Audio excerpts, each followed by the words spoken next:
L'invité de la matinale. KTO Radio. Pour la 3e année, le syndicat national de l'édition Groupe Religieux a publié dernièrement l'officiel du livre chrétien, un fascicule qui répertorie les meilleurs livres sortis il y a quelques mois. Parmi les 70 000 livres publiés par an, 4 000 environ sont des ouvrages religieux, soit un marché de 48,3 millions d'euros en 2022. Comment se porte ce marché aujourd'hui? Est-il amené à se développer? Pour nous éclairer sur ces questions, nous recevons ce matin en studio Jonathan Boulet. Bonjour. Bonjour. Vous êtes le président du groupe religieux du syndicat national de l'édition. Première question, pourquoi une telle initiative de l'officiel du livre chrétien? Qu'est-ce que c'est? Alors, c'est une initiative, à dire vrai, d'un libraire historiquement, qui a rassemblé le syndicat de librairies en littérature religieuse, représenté donc par actuellement Silo et Nantes, et puis le syndicat national de l'édition, le groupe religieux qui rassemble toutes les grandes maisons du secteur de l'édition, du religieux. Et l'objectif, c'est simplement que les gens qui s'intéressent à la littérature et qui sont en quête de Dieu, naviguer dans cet océan de nouveautés et de fonds. C'est un exercice extrêmement difficile, vous l'avez bien dit, 4000 titres sortent par an. Et à cela s'ajoute le fonds, puisqu'il faut savoir que dans l'édition religieuse, en général, le fonds représente 70 à 80% du chiffre d'affaires pour un éditeur. Et donc, c'est la même chose pour un libraire. Et donc, quand on est lecteur, comment faire pour naviguer? Et c'est là qu'intervient l'officiel du livre chrétien. Donc l'officiel du livre chrétien se décompose en plusieurs rubriques, comme explorer la Bible, recueil de prières, repères théologiques, philosophiques ou encore témoignages. Mais j'ai pas vu beaucoup d'essais ou de romans. Pour quelles raisons? Alors, il y a des essais. Ensuite, les essais, il y a beaucoup d'essais grand public qui sont encore dans les grandes maisons telles que Grasset ou Seuil et qui font pas encore partie de ce projet. On espère qu'avec le temps, elles en feront partie. Mais donc, c'est une question de patience. Et ensuite, j'espère que ces grands auteurs viendront également dans les maisons du secteur qui sont spécialisées sur le catholicisme, le protestantisme ou parfois les deux. Et pour le roman? Et pour le roman, alors il y a une belle créativité au niveau de la jeunesse. Au niveau de l'adulte, c'est un secteur qui est encore peu exploité. Deux raisons. C'est très difficile de trouver un public, puisque quand on lance un roman, il faut une capacité de communication et de marketing assez forte.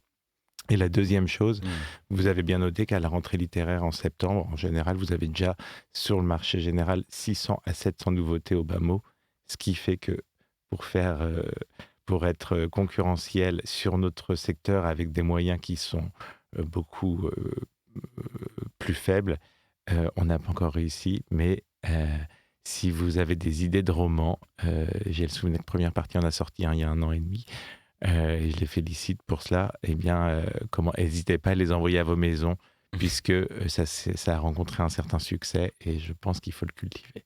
Alors comment se porte le marché du livre chrétien en 2023?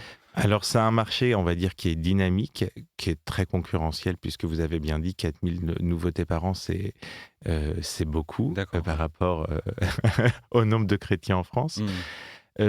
Aujourd'hui, il y a la petite difficulté. Alors, chaque année, les ventes augmentent, c'est assez enthousiasmant. Les maisons se rassemblent pour avoir des meilleurs outils, des attachés de presse, et ainsi de suite. Là où il y a un vrai défi, c'est pour maintenir un réseau de librairies à flot. Et pour moi, qui est un enjeu majeur, puisque quelqu'un qui est en quête de Dieu va pas forcément oser entrer dans une église parce que la liturgie, soit il n'y a pas les codes sociologiques, soit il n'y a pas la connaissance de la liturgie. Et donc, il y a une petite barrière là qui est difficile à passer. Et en allant chez le libraire, cette personne qui est en quête de Dieu, ose passer la barrière. Et c'est là où les libraires jouent un rôle essentiel dans la transmission. Et donc, pour moi, il y a un vrai enjeu majeur en ce moment, c'est d'aller en librairie physique, soutenir tous ces libraires qui, avec des très bas salaires, puisque les marges dans l'édition sont faibles, c'est des produits qui coûtent cher à produire, les livres, avec des faibles marges. Et donc, pour moi, je dis toujours, c'est des missionnaires, parce qu'ils consacrent leur vie à transmettre des textes qui sont là pour élever la foi et faire grandir chacun dans son chemin de vie. Mais comment rompre justement ces barrières? C'est pas évident, dit comme ça. Comment rompre ces barrières, c'est-à-dire avec le libraire ou? Oui, voilà, pour que les gens aillent Eh bien, c'est livrer. être militant. Là, par exemple, comment moi je vais chez mon libraire de quartier, libraire religieux, et au-delà d'acheter tous les livres qui vont nourrir ma foi, je vais en plus acheter les livres scolaires pour mes enfants. Je vais acheter Mmh. mes cadeaux de Noël parce qu'il faut savoir que dans une librairie religieuse, en général, vous avez bien sûr une offre très très large pour nourrir votre foi, mais en plus, vous pouvez leur permettre d'acheter tous les ouvrages de la vie courante, que voilà, les fourberies de Scapin pour votre fille en quatrième, ou je sais pas, le dernier Naruto pour Ouais, voilà. une offre qui n'est pas forcément Et religieuse. Ouais. religieuse, mais qui leur permet d'avoir un peu de marge pour réussir à se Mmh. verser des salaires corrects et continuer d'avoir ces librairies qui sont des piliers dans la transmission de la foi, dans la visibilité du christianisme dans notre pays. Il se dit souvent que la Bible reste le livre le plus vendu au monde. Est-ce que ça se vérifie encore aujourd'hui? C'est assez étonnant. Alors, au-delà du syndicat, je suis également le directeur de l'Alliance biblique française, qui fait partie de l'Alliance biblique universelle. Uniquement au sein de notre structure en France, c'est 150 000 Bibles vendues chaque année. À l'échelle mondiale, c'est 39 millions de Bibles Par an? par an. Et si j'ajoute les Nouveaux Testaments ou les Évangiles, c'est un demi-milliard chaque année qui est diffusé ou vendu. Et si j'ajoute en plus, par exemple pour la France, les autres éditeurs, c'est-à-dire la Pléiade, la Bible de Jérusalem, on va monter à 250 000 Bibles, voire 300 000 Bibles vendues chaque année. Et à partir de combien de ventes un éditeur peut considérer qu'un ouvrage est un succès? Alors sur le secteur du religieux, on va dire par exemple pour un essai, quand on atteint 7000 exemplaires vendus, c'est un succès. Pour la jeunesse, ça va être à partir de 5000. C'est la voie, parce que ça, c'est un peu les seuils pour couvrir les frais. Et puis après, quand on atteint 50 000 ou 100 000, je sais que Marion Muller-Collard passe souvent les 15, 20, 30 000. Mmh, À notre échelle, c'est des best-sellers, mais normalement, un best-seller, c'est au-delà de 100 000 exemplaires. d'accord. Comment est-ce qu'on peut établir une corrélation? Vous en avez parlé. En tout cas, commencer à en parler. Est-ce qu'on peut établir une corrélation entre le marché du livre et la place de la religion dans la société? Chaque année, le marché du livre augmente et c'est ça qui m'a marqué et qui m'a touché d'ailleurs. On entend souvent, et on peut le constater, hein, que parfois la pratique au quotidien est moins présente dans la vie des Français que par le passé. Et à l'inverse, les ventes de livres augmentent chaque année. Et en fait, c'est simplement que la pratique, et en particulier depuis la crise sanitaire, a changé. On voit beaucoup de gens en quête de Dieu qui nourrissent leur foi, pas forcément en ayant une pratique régulière, en allant à l'église tous les dimanches, par exemple, ou tous les Mmh. jours, mais qui vont au final soit se nourrir par des contenus en ligne, et tout cela accompagné par des livres. Et c'est touchant, enfin, c'est rassurant. Maintenant, pour moi, là, un des enjeux, c'est comment faire communauté avec tous ces gens qui, donc, on ne les côtoie pas forcément, et pourtant, on partage une foi commune, et comment pouvoir prier ensemble et se nourrir et s'encourager.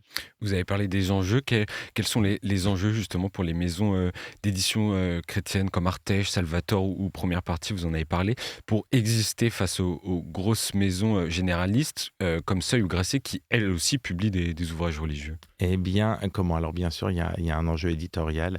C'est la manière, voilà, avoir des éditeurs qui seront en capacité de travailler des textes de haute volée, puisque plus quelqu'un lit, plus son exigence est élevée. Et en particulier, en général, les gens qui lisent beaucoup, donc quand ils viennent en librairie, demandent un conseil extrêmement précis Hmm. et sophistiqué. Et là, les éditeurs doivent avoir des propositions diversifiées. Et ensuite, enfin, de haute volée. Ouais, Et ouais. ensuite, l'un des autres enjeux, c'est de réussir à développer des moyens pour pouvoir faire, quand il y a une sortie, une médiatisation correcte avec des attachés de presse dédiés pour chaque titre, et rendre visible un texte, un auteur, une idée. Hmm.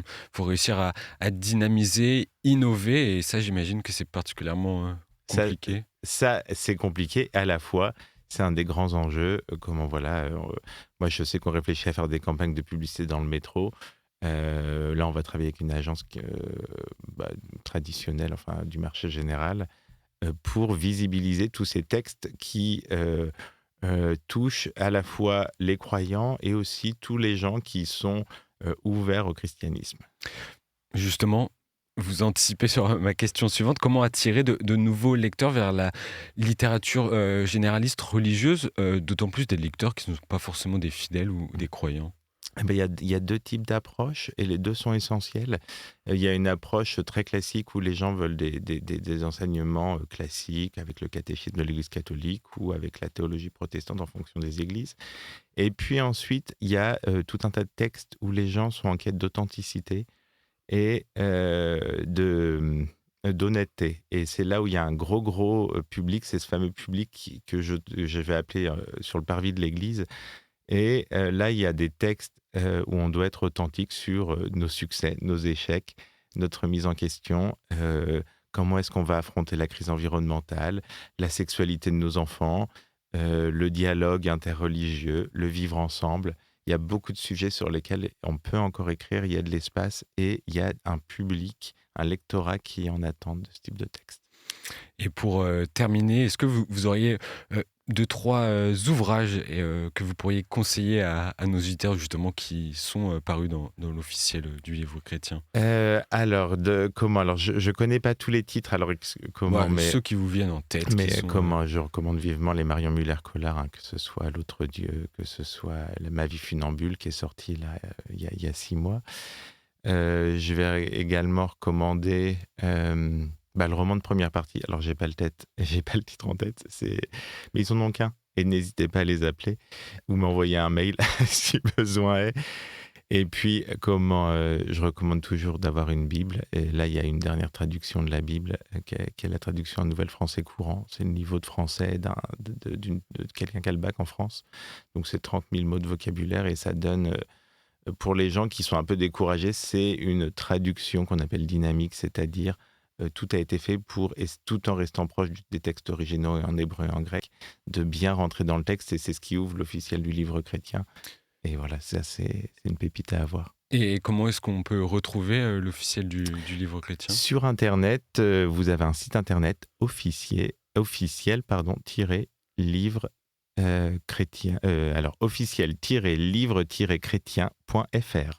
Et en librairie aussi, on peut le retrouver? On peut le retrouver dans toutes les librairies partenaires, un peu partout en France, en particulier toutes les librairies du SLLR. Donc à Caen, vous avez Publica, à Nantes, vous avez Siloé, vous avez à Annecy, La Procure, et ainsi de suite. Parfait. Merci beaucoup, Jonathan Bollet, d'être venu nous éclairer sur la situation du livre religieux. Je rappelle à nos auditeurs que vous êtes le président du groupe religieux du syndicat national de l'édition. Bonne journée à vous. Merci.